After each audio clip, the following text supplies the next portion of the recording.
নমস্কার, মিস্ত্রি মিলন অধিকারী। দেখতে থাকুন শ্রী মিলন অধিকারীর চমৎকার টোটকা। চ্যানেলটিকে সাবস্ক্রাইব, লাইক এবং শেয়ার, কমেন্ট বক্সে অবশ্যই কমেন্ট করবেন।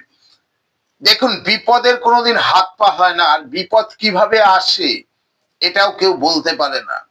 তাই আগে থেকে যদি আপনি এই বিপদের হাত থেকে মুক্ত হতে চান এবং আপনি মনে করবেন যে আপনার ঘরে কখনো বিপদ আসবে না, আপনি এই ছোট্ট উপায়টি করুন।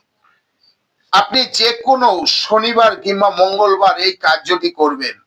আপনি শনিবার কিংবা মঙ্গলবার সকালবেলা ঘুম থেকে উঠুন, উঠে আপনি একটুখানি তিল নিন।